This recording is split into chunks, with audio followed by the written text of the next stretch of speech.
నవలా పఠనం కుల దురంకార హత్యలపై మధులత నవల 13వ భాగం వేట మొదలైంది. ఆ వేళ రాత్రి పూర్ణ మీనాక్షి 3 గంటలకు పక్కల మీద వాలారు. కానీ ఏమాత్రం నిద్రపోలేదు. అమ్మాయి క్షేమం అన్న వార్తతో వాళ్ళ హృదయ వేగం కొద్దిగా ఉపశమించిన మాట వాస్తవమే. కానీ అసలు సమస్య అలానే ఉంది కదా. అలా ఎలా వెళ్ళగలిగింది? ఎవరతను? ఇంతవరకు వచ్చే వరకు తమకు ఎందుకు తెలియలేదు? ఇప్పుడు ఎలా ఆమెను తిరిగి తీసుకురావాలి? ఇవే ఆలోచనలు వాళ్ళ హృదయాన్ని చెతపొరుగుల్లా తొలిచేస్తున్నాయి. చివరకు 5 గంటలకు అతను లేచి మొహం కడుక్కున్నాడు. మీనా కూడా లేచింది. కాఫీ పెట్టనా అని అడిగింది. అతను తల ఊపాడు. వాళ్ళు కాఫీ తాగుతుంటే మీనాక్షి అన్నయ్య వరుస పూర్ణ చేసే అన్ని పనుల్లో రైట్ హ్యాండ్ మ్యాన్గా పనిచేసే ప్రకాష్ లోనికి వచ్చాడు.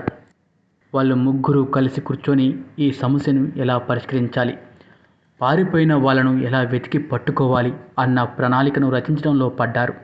ఉదయం 10 గంటలకు ఈ కార్యభారం వహించడానికి మరొక 3 పెద్ద మనుషులు పూర్ణ ఇంట్లో సమావేశమయ్యారు.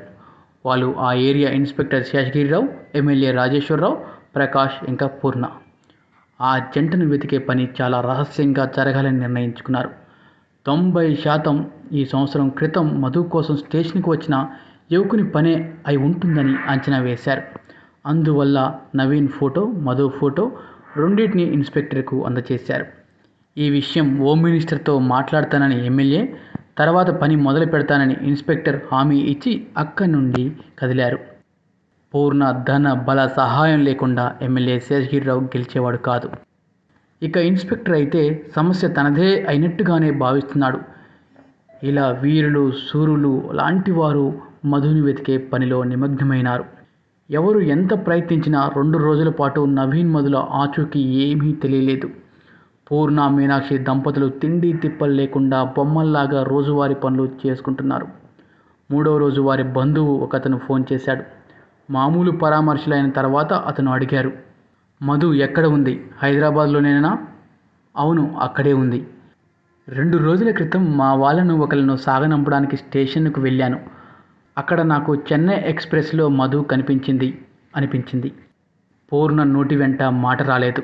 అయితే ఆ వెధవ మధుని చెన్నై తీసుకువెళ్ళాడన్నమాట అనుకున్నాడు. భార్యాభర్తలు ఇద్దరు కూర్చొని తమకు అందిన సమాచారం మీద ఆలోచన చేసి ఇన్స్పెక్టర్తో మాట్లాడదామని అనుకునేసరికి అతనే ఫోన్ చేశాడు. వాళ్ళు చెన్నై వైపు ప్రయాణం చేశారు అన్నాడు. మధు ఫోన్ ముక్కలై ఒంగోలు స్టేషన్ దగ్గర దొరికింది. అంటే చెన్నై వెళ్ళారు అన్నమాట. పూర్ణకు చాలా కోపంగా ఆవేదనగా ఉంది. అయితే ఇప్పుడు ఏం చేయాలి?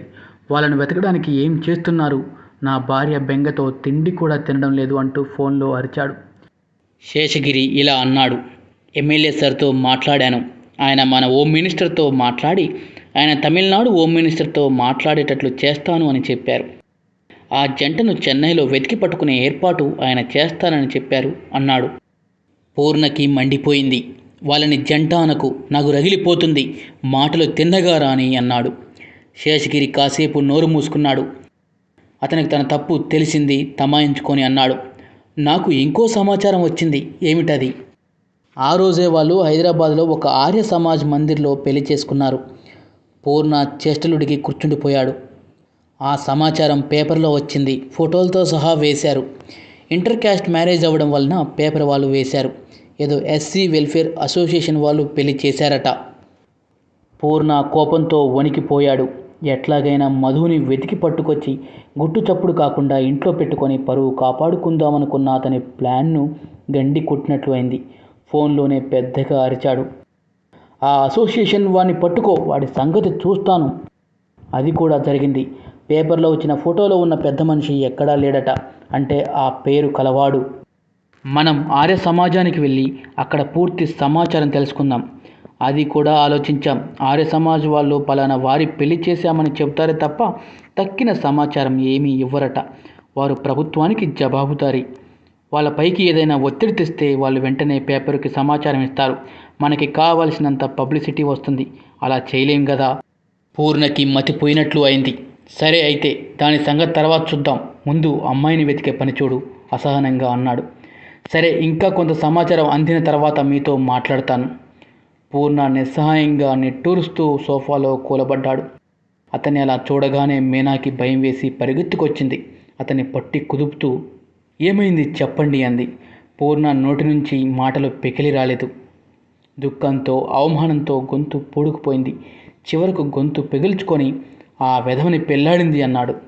మీనాక్షి నేల మీద కూలబడి ముఖాన కొంగు కప్పుకొని వెక్కి వెక్కి ఏడవసాగింది. ఆ రోజే ఎమ్మెల్యే రాజేశ్వరరావు హోమ్ మినిస్టర్తో మాట్లాడి, విషయం చాలా అర్జెంటు, విజయవాడ పూర్ణ మనకు చాలా కావాల్సిన మనిషి, ఇది అతని కూతురు విషయం, బయటకు పొక్కకుండా ఆమెను ఇంటికి తీసుకురావాలి, ఆ పని మనం చేయలేకపోతే ఆ ఏరియాలో మనకి నష్టం కలుగుతుంది, త్వరగా మనం ఏదో ఒకటి చేయకపోతే అతని బంధువుల్లో అతనికి పరువు పోతుంది అని పరిస్థితినంతా వివరించాడు. వెంటనే హోమ్ మినిస్టర్ ఆ విషయంలో అనుభవం ఉన్న ఒక పోలీస్ టీంని చెన్నైకి పంపాడు. ఆ సమాచారాన్ని పూర్ణకి పంపడం జరిగింది. ఆ పనికి ఆదేశించబడిన ప్రత్యేక పోలీస్ అధికారి తన అనుచరులతో వెంటనే చెన్నై వెళ్ళి సెంట్రల్ స్టేషన్ ఏరియా ఇన్ఛార్జ్ అయిన ఇన్స్పెక్టర్ని కలిశాడు. అతనికి ముందుగానే ఈ విషయంలో ఆంధ్ర పోలీసులతో సహకరించవలసిందిగా ఆదేశాలు అందాయి. అందువల్ల ఆంధ్ర ఆఫీసర్ని చూడగానే సెంట్రల్ స్టేషను ఎస్ఐ కెమెరా ఫుటేజ్లను అతని ముందుంచాడు. ఆంధ్ర ఆఫీసరు అమ్మాయి అబ్బాయిల ఫోటోలను అతనికి అందించాడు. అందరూ కలిసి మధు, నవీన్లు చెన్నై వచ్చిన రోజు ఉదయం సెంట్రల్ స్టేషన్ వెలుపలి దారి దగ్గర ఉన్న ఫుటేజీలను పరిశీలించడం ఆరంభించారు. ఆ అమ్మాయి ఎక్కడా కనపడలేదు. ప్లాట్ఫారం మీద ఉంచబడిన కెమెరా ఫుటేజ్ చూశారు, అందులోనూ కనపడలేదు. చివరకు కాఫీ స్టాండ్ దగ్గర ట్రైన్ స్టేషన్కు వచ్చి ఆగిన దగ్గర నుండి జరిగినవన్నీ పరిశీలించారు. ఒక అరగంట తర్వాత కాఫీ స్టాండ్ వద్ద కాఫీ తాగుతూ ఒక జంట కనిపించారు. ఇద్దరు ఒకరినొకరు దగ్గరగా నిలబడి ఉన్నారు. ఆ అమ్మాయి మార్వాడి అమ్మాయిలాగా తన కొంగుతో తలను, ముఖాన్ని కప్పుకొని ఉంది. వారక్కడ ఒక 10 నిమిషాలు నిలబడ్డారు. ప్యాంటు, టీషర్టు కోసం చూస్తున్న ఆఫీసర్లకు తాము అనవసరంగా అక్కడ వెతుకుతున్నాము అనిపించింది. ఒకవేళ వారు అక్కడికి రాకపోతే, అసలు చెన్నై కాకుండా మధ్యలో దిగి తిరుపతి వెళ్ళి ఉంటే, ఇలా అనుకుంటూ టీవీ స్విచ్ ఆఫ్ చేయబోతుంటే ఆ అమ్మాయి తలపైన కొంగు గాలికి తొలిగి స్ఫుటంగా ఆమె ముఖం మబ్బులు తొలిగితే తొంగి చూసే చంద్రుల్లా వారికి కనిపించింది. ఆంధ్ర ఆఫీసర్ ఒక అరుపు అరిచాడు. ఆమె ఆమె నేను ఆమెను చాలా ఫోటోలు చూశాను. ఆమె పక్కన ఉన్న అతనే బాగా పొడుగ్గా, అందంగా ఉన్నాడు. వారే ఆ జంట. దానితో అందరూ గొప్పగా సంతోషించారు. ఇక ఆ జంట ఎప్పుడెక్కడికి వెళ్ళింది తెలుసుకునేందుకు ముందుకు కదిలారు. తరువాయి భాగం వచ్చే వారం.